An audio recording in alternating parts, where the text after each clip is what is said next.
ఈ ప్రభుత్వం పూర్తిగా రైతులను పూర్తిగా గాలికి వదిలేసిన పరిస్థితులు. ఇంత విపత్కర పరిస్థితులు కనపడతా ఉన్నాయి. ఇంత విపత్కర పరిస్థితులు కనపడతా ఉంటే, విపత్కర పరిస్థితులు జరిగిన రోజు ముఖ్యమంత్రి అనే వ్యక్తి ఏం చేస్తాడు? ఓ రోజు అట్టా చాపర్లో తిరుగుతాడు, ఓ చోట ఆగుతాడు, తర్వాత మొత్తం చాపర్లో తిరుగుతాడు, మరుసటి రోజు లండన్ పోతాడు. ఆయన కొడుకు ఇంకొక ఆయన ఆస్ట్రేలియా నుంచి వస్తాడు, వచ్చి మరుసటి రోజు ముంబైలో క్రికెట్ చూడడానికి పోతాడు. ఈడేమో మన రైతుల పరిస్థితి ఏమో ఏడవలేక, కడుపులో బాధ ఉండి దాన్ని తట్టుకోలేక, నవ్వు రాక, ఇది పరిస్థితి వాళ్ళది. ఈ వారం రోజులు టైం ఇచ్చి వీళ్ళు ఏం చేస్తారు? మామూలుగా ఇంతకుముందు వైఎస్ఆర్సీపీ హయాంలో మా ప్రభుత్వ హయాంలో నేను ఒక మాట చెప్పేవాడిని అధికారులకు అందరికీ కూడా. ఏదైనా తుఫాన్ రాకమునుపు ఒక మాట చెప్పేవాడిని, తుఫాన్ రాకమునుపు అందరికీ స్పెషల్ ఆఫీసర్లను ఆ జిల్లాలకు వేసేవాళ్ళం, వేసి వాలంటీర్లు పనిచేసేవాళ్ళు, సచివాలయం సిబ్బంది పనిచేసేవాళ్ళు. మా ప్రభుత్వ హయాంలో ఏకంగా కలెక్టర్ల పరిధి డిస్ట్రిక్ట్ సైజ్ తగ్గించినాం. దానివల్ల ఎక్కువ కలెక్టర్లు, తక్కువ కాన్స్టిట్యున్సీకి ఎక్కువ కలెక్టర్లు వచ్చినారు, ఎక్కువ జేసీలు వచ్చినారు, దానివల్ల ఎక్కువ ఎస్పీలు వచ్చినారు. దానివల్ల మా ప్రభుత్వ హయాంలో సచివాలయాలు వచ్చినాయి. మా ప్రభుత్వ హయాంలో వాలంటీర్ల వ్యవస్థ ఉండేది, స్పెషల్ ఆఫీసర్లను వేసేవాళ్ళం. ప్రాణ నష్టం జరగకోకుండా ఖచ్చితమైన చర్యలు తీసుకోవాలని చెప్పి గట్టిగా చెప్పేవాళ్ళం. కలెక్టర్ల చేతుల్లో డబ్బులు పెట్టేవాళ్ళం, అన్ని రకాలుగా కలెక్టర్ల దగ్గర నుండి చూసుకోమని చెప్పేవాళ్ళం. ఎన్యూమరేషన్ తుఫాన్ అయిపోయిన వెంటనే ఎన్యూమరేషన్ వెంటనే జరిగేది. వారం రోజులు టైం ఇస్తున్నా, 10 రోజులు నేను టైం ఇస్తున్నా, తర్వాత నేనే వస్తా ముఖ్యమంత్రిగా. వచ్చి ఎక్కడికి వస్తున్నానో నేను చెప్పను, ఏదో ప్రాంతంలో తిరుగుతా. నేను తిరిగినప్పుడు కలెక్టర్ పనితీరు ఎలా ఉంది, పంట నష్టం గురించి ఎన్యూమరేషన్ ఎలా చేశారు, అన్ని సదుపాయాలు మీకు ఇచ్చినారా లేదా అని ఇలాంటి వివరాలు నేను ప్రజలను అడిగి తెలుసుకుంటా. ఏ ఒక్కరైనా కూడా కలెక్టర్ బాగా చేయలేదు అని అంటే మీ ఉద్యోగం పీకేస్తానని చెప్పి గట్టిగా చెప్పేవాళ్ళు. ఒక భయం ఉండేది. కలెక్టర్లతో పాటు ఎమ్మెల్యేలు మొత్తం తిరిగేవాళ్ళు. 10 రోజుల తర్వాత ముఖ్యమంత్రి, వారం 10 రోజుల తర్వాత ముఖ్యమంత్రి ఖచ్చితంగా వచ్చేవాడు. ఎక్కడికి వస్తాడో తెలియదు, ఖచ్చితంగా వచ్చేవాడు. వచ్చి సిచ్యువేషన్ అసెస్ చేసేవాడు. ముఖ్యమంత్రి వస్తాడేమో అని చెప్పి కలెక్టర్లు ఎటువంటి తప్పిదం అనే దానికి అవకాశం లేకుండా ఇవ్వకుండా కలెక్టర్లు గట్టిగా చర్యలు తీసుకుంటూ ప్రతి అడుగులోనూ తప్పిదం అనేది లేకుండా పనిచేసేవాళ్ళు.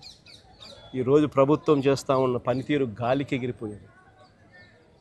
ప్రభుత్వం అన్నది ఈరోజు ఉందా లేదా అర్థం కాని పరిస్థితిలో రైతున్నాడు. రైతుకు నష్టం వచ్చినా కష్టం వచ్చినా కానీ పట్టించుకునే పరిస్థితి ఎక్కడా కూడా కనిపించని పరిస్థితిలో ఈరోజు రాష్ట్రం ఉంది. నేను ఇవాళ చంద్రబాబు నాయుడు గట్టిగా చెప్తా ఉన్నా, ఎందుకు లెక్కలు తక్కువ చేసి చూపిస్తూ ఉన్నారు? 15 లక్షలు అని చెప్పి ఇంత పంట నష్టం జరిగిన పరిస్థితులు గతంలో ఎప్పుడు జరగలేదు అని చెప్పి ఆ రోజు మీ ఎల్లో మీడియాలోని పేపర్లు సైతం రాసినాయి. ఆ రోజు మీ ఎల్లో మీడియా సైతం, మీ ఎల్లో మీడియాలో మీ గజెట్ పేపర్ ఈనాడు కూడా రాసింది. మరి ఈరోజు ఎందుకు తగ్గించి రాస్తున్నారు? ఎందుకు ఎన్యూమరేషన్ చేయడానికి వెనకడుగు వేస్తూ ఉన్నారు? ఎందుకు రైతులకు తోడుగా ఉండడానికి ఎందుకు వెనకడుగు వేస్తున్నారు? ఎందుకు రైతులకు ఎన్యూమరేషన్ కోసం అప్లికేషన్ పెట్టుకుంటే ఎన్యూమరేషన్ చేస్తే మీ పంటలు కొనుగోలు, మీ వరి పంట మేము కొనుగోలు చేయము అని ఎందుకు రైతుకు భయపడిస్తున్నారు? ఎందుకు లెక్కలు తక్కువ చేసి చూపిస్తూ ఉన్నారు? ప్రభుత్వం అన్నది రైతుకు మంచి చేయాల్సింది పోయి రైతుకు నష్టం చేసే కార్యక్రమం ఎందుకు చేస్తూ ఉన్నారని అడుగుతా ఉన్నా.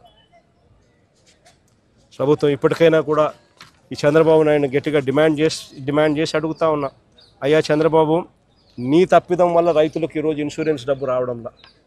ఈరోజు ప్రతి రైతుకు నువ్వు ఎలా పలికినా ఎలా పలకపోయినా కూడా ఉచిత పంటల బీమా కన్నా నువ్వు కానీ డబ్బు కట్టి ఉండింటే, వైఎస్ఆర్సీపీ ప్రభుత్వం మాదిరిగానే కట్టి ఉండింటే ఈ పొద్దు ప్రతి రైతుకు, నష్టపోయిన ప్రతి రైతుకు ఎకరాకు కనీసం 20,000 రూపాయలు పైచిలకు ఆ రైతుకు చేతిలో కనపడేది. నీ తప్పిదం వల్ల జరిగింది అది.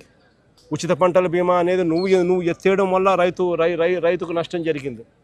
కాబట్టి ఖచ్చితంగా ఆ ఇన్సూరెన్స్ డబ్బు రైతుకు ఖచ్చితంగా వచ్చేట్టుగా చెయ్యాలి అని చెప్పి రైతుల తరఫున డిమాండ్ చేస్తూ ఉన్నాం, గట్టిగా అడుగుతూ ఉన్నాం. ఎందుకంటే తప్పిదం నీది కాబట్టి. రేపు రబీ పంటకు ఇప్పటి నుంచి కనీసం రైతులకు ఉచిత పంటల బీమా కనీసం ఇప్పటి నుంచైనా కానీ ఖచ్చితంగా చేయాలి. ఈ పరిస్థితి మళ్ళీ రైతుకు ఉత్పన్నం కాకూడదు అని చెప్పి కూడా డిమాండ్ చేస్తూ అడుగుతా ఉన్నాం. అదే రకంగా రైతులకు ఇన్పుట్ సబ్సిడీ కింద బకాయిలు పెట్టారు. దాదాపుగా ఈల లెక్కల ప్రకారమే, అది తగ్గించిన ఈల లెక్కల ప్రకారమే, తగ్గించి ఈలేసిన లెక్కల ప్రకారమే 600 కోట్లు ఇవ్వాలని చెప్పి వీళ్ళే బకాయిలు పెట్టారు. ఆ బకాయిల సొమ్మును కూడా వెంటనే రైతులకు ఇవ్వాలి అని చెప్పి కూడా గట్టిగా డిమాండ్ చేస్తూ ఉన్నాం. చంద్రబాబు నాయుడు గట్టిగా మాట్లాడుతూ ఉన్నాం, రైతు సంతోషంగా ఉంటేనే రాష్ట్రం బాగుంటుంది. రైతు గన కన్నీరు పెట్టినాడు అని అంటే ఏ ప్రభుత్వంకైనా కూడా అది అరిష్టమే అని చెప్పి చంద్రబాబు నాయుడు గుర్తుపెట్టుకోమని గట్టిగా చంద్రబాబు నాయుడుకు వార్నింగ్ ఇస్తూ ఉన్నాం. ఈ సమయంలో చంద్రబాబు నాయుడు దృష్టిలో రైతు అనేవాడు వ్యవసాయమే దండుగా, వ్యవసాయం చేయడమే దండుగా, రైతు వేస్ట్ అనేది చంద్రబాబు నాయుడు మైండ్ సెట్. అందుకనే రైతు ఈరోజు ఇన్ని అగసాట్లు పడుతూ ఉన్నాడు, ఇన్ని అవస్థలు పడుతూ ఉన్నాడు. ఈ మైండ్ సెట్ మార్చుకొని రైతు రాష్ట్రానికి వెన్నెముక అని చెప్పి గుర్తించమని చెప్పి చంద్రబాబు నాయుడు గట్టిగా డిమాండ్ చేస్తూ ఉన్నాము. చంద్రబాబు నాయుడు గారు స్పందించే తీరు గన సరిగ్గా లేకపోతే రైతుల తరపున వైఎస్ఆర్సీపీ ప్రభుత్వం పోరాటం చేయడానికి సన్నద్ధంగా రెడీగా ఉంటుందని కూడా ఈ సందర్భంగా గట్టిగా చంద్రబాబు నాయుడుకు వార్నింగ్ ఇస్తూ ఉన్నాం. ఈ సందర్భంగా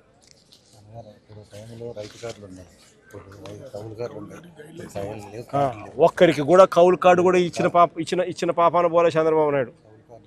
కౌలు కార్డులు కూడా లేవు, కౌలు కార్డులు కూడా ఇవ్వడం లే. ఇస్తే మళ్ళీ వాళ్ళకి డబ్బులు ఎక్కడ ఇవ్వాల్సి వస్తుందేమో అని చెప్పి చంద్రబాబు నాయుడు కౌలు కార్డులు కూడా ఇవ్వడం కూడా మానేస్తాడు. ఇంత రైతు వ్యతిరేక విధానాన్ని చంద్రబాబు నాయుడు ఖచ్చితంగా మార్చుకోవాలని చెప్పి కూడా గట్టిగా చంద్రబాబు నాయుడు డిమాండ్ చేస్తాం. ఈ ప్రభుత్వం అయితే అసలు ఈ క్రాప్ అనే ప్రక్రియ కూడా పూర్తిగా ఎగనామం పెట్టేసింది. ఈ క్రాప్ అనేది ఎగనామం పెట్టింది. అసలు ఈ క్రాప్ అనేది ఎందుకు చేయాలి, ఈ క్రాప్ అనేది ఎందుకు ఇంత అవసరము అనేది ఇలాంటి విపత్కర పరిస్థితుల్లో ప్రతి రైతుకు అదొక శ్రీరామ రక్షగా నిలబడుతుంది. అలాంటిది ఈ క్రాప్ అనేది తెరమరుగైపోయింది. పంట పొలంలో రైతన్నను నిలబెట్టించి పంట పొలంలో ఆ రైతన్నను జియో ట్యాగింగ్ చేసి ఆయన ఫోటోగ్రాఫ్ తీసి దాన్ని ఈ క్రాప్ అనే పరిస్థితి గతంలో ఉంటే ఈరోజు ఈ క్రాప్ నిర్వచనం మార్చినారు. ఈరోజు ఈ క్రాప్ అంటే ఏం తెలుసా? చేశామంటే చేశాం. తెలుగుదేశం వాళ్ళకైతే ఏకంగా ఉన్న భూమి కన్నా వాళ్ళు వేసిన పంట ఎక్కువ వేసినారు. ఇది బాపట్లలో ఒక చిన్న ఎగ్జాంపుల్. పర్చూరులో 112%, జే పంగళూరులో 114%, బల్లికరువులో 115%. బాపట్ల జిల్లాలో చిన్న ఎగ్జాంపుల్ చెప్తా ఉన్నాం. వేటపాలెంలో 117%, చీరాలలో 122%, చిన్నగంజాంలో 128%. అంటే ఉన్న భూమి కన్నా agricultural crops sown in the భూమి ఉండేది 100% అయితే నువ్వు 128% చూపిస్తూ ఉన్నావు. అంటే ఏ స్థాయిలో నువ్వు ఈ క్రాప్ అనేది నీరు గార్చావు అని చెప్పడానికి ఇదొక నిదర్శనం.